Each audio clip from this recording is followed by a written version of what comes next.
of contraptions that he brought in today, but want to make sure we mention something you had a chance to partake in not too long ago. Yeah, the Wheeling Sportsman's Benefit. We had them on the show here during turkey season. They invited me to their banquet. It was amazing. It was a great event. All the hunters were there. Everybody was smiling. It was great. It was a lot of people there, so they made some good money for their program, and hopefully we can get it going next year. Okay, and so the whole idea was just to draw awareness? Draw awareness, yeah. They specialize in mobility challenge. So to see all the hunters there smiling, knowing they're ready to get back outdoors was good to see. They had a great time, so good job.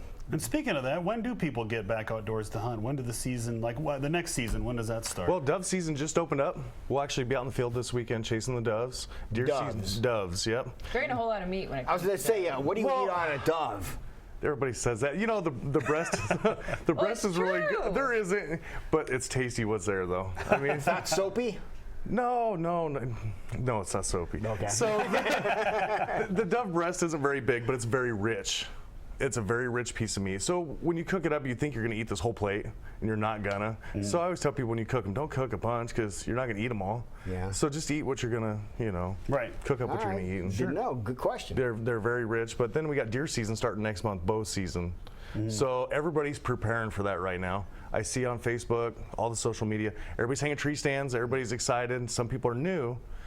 I see a lot of things they're forgetting though, and that's having their safety harnesses. And that can be very, very dangerous. I mean, you hear every fall about people falling out of these stands or these trees. Yeah, because when you're up in a tree and you see a deer coming, you're on a little platform and you're 15, 20 foot in the air. So when you're on this platform and you see a deer coming, I know I'm bad about it. You get nervous, so you start getting your feet moving. Well, next thing you know, you're falling off if you're not careful, because it is a small area. So that's where I recommend a harness and a lifeline. Okay. So that's the key, is to get hooked up to that tree. Now, and stay hooked up. The deer stand that's there, do they all have the safety rail on the front like that? Or because I've just start seeing those this year with the safety rail in the front. Those have been out for quite a while. Okay. Those are like a ladder stand with the safety rail. It's kind of nice for crossbow shooters or gun shooters because they can rest on that. Young kids, it kind of gives them a barrier. Hey, don't go past this. But a lot of people don't use them. That's where the harness comes. I don't care what tree stand you're in, have a harness, even if it's got a safety rail.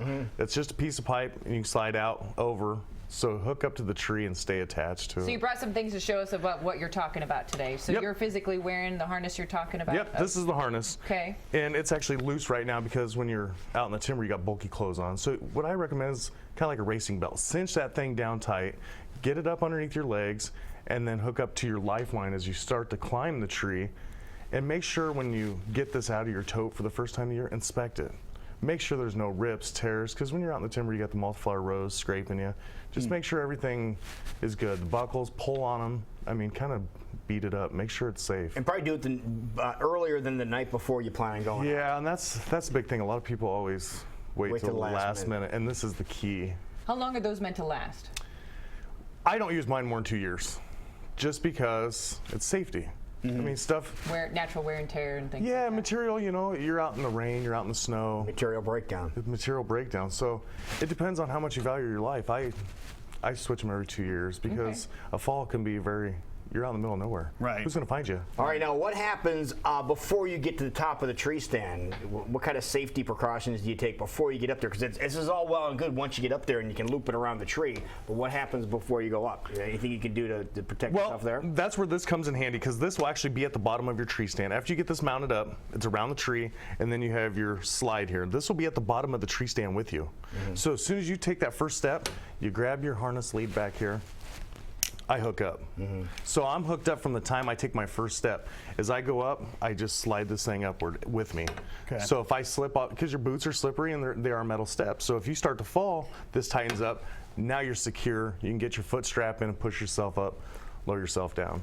So you wrap this around the tree at the beginning and then just work it up as you go up? Yeah, because everybody's out right now setting their tree stands. Now's the time you put this up, get it tied off at the bottom. As you start to climb first day, you're already secure. All right. You're hooked up and ready to go. How that worked, okay. Yeah, and this thing, and these things here, same thing, 2 years. But if I fall from a tree, I'm going to throw this away. I'm going to make sure nobody else can get it. I'm going to cut it up, because somebody might say, oh, look, I have this. Well, we don't know the pressure it's been on this. Right. We don't know what's happened to it. You know, so if I fall once, it's going in the garbage. I'm going to buy a new one. And that's what I just kind of, those are recommendations that I give people. Some people can get away with using them multiple times. Hopefully they're not falling out multiple times. But one of the reasons we're doing this segment is to get young people back outdoors and get them into maybe doing this. As far as tree stands go, where can you put them, where can't you, and where's a good place to locate one? Well, whatever property you're hunting, make sure you have permission, because you know, a lot of people are sneaking in, hanging tree stands, okay, then your farmer or somebody comes out and they see this, and well, now they're thinking they have trespassers, are going to take your stand, you're out money. So when you're hanging your tree stand, just make sure you have permission to be on the land. And if it's public hunting, I always say use a ladder stand with straps. Don't use the screw-in steps, because those things are hard on trees. Yeah. I mean, tree will heal, some of them depending on the tree, but I go out in the timber and I see this beautiful oak, and then somebody's got 15 steps going up it that aren't screwed into the bark, and I just, you know, I recommend ladder stands and straps. But that's me. Now, is that something you leave up all season long, or do you take it down every week? It's depending on your piece of land. Okay. My land, I leave them out year round. I want them just to be used to it. So it depends. On public hunting, you need to take them out, or somebody else is going to take them out, and that's the bad thing. And if you're out in the timber and you see a tree stand and it's not yours, don't climb in it. Leave it alone and just walk on, you know, because there's going to be a guy coming back the next morning in the dark, and there's nothing worse walking out there in the dark looking for your tree stand. You're like, I know it was right here, and somebody already took it. So just be respectful and leave other stands alone and stay out of them. All right, now people want to follow you on Facebook to find out what you know, antics you're up to lately. What can they do? How do you prepare your dove? Italian dressing.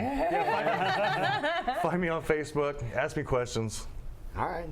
Chance.patrick.7, and you'll be able to follow along. So you're going dove hunting this week. I'm going dove hunting this weekend. I'll be How in the many field. you plan on getting? Hopefully my limit. Which is? 15. 15? Yeah, don't ever quote me. That's why we have books out. I always tell people, read your book. Just curious.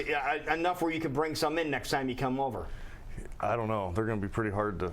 Well, at least like one piece. Yeah, definitely. So we can try it. I think we need to try this. Okay. It's really good. Yeah, wild game is very good. A lot of people get ruined because somebody didn't cook it right. All right, well, we want you to cook it and bring it in, and we'll try it. Okay. Next time you're in. I'll do that. All right, we'll see what kind of hunter you really are. All right, this is all talk. Okay. No, we'll do it. All right, sounds good, man. Thanks. Thank you. All right, Thanks, Chance. We'll be back. It's 10 minutes before 8 o'clock.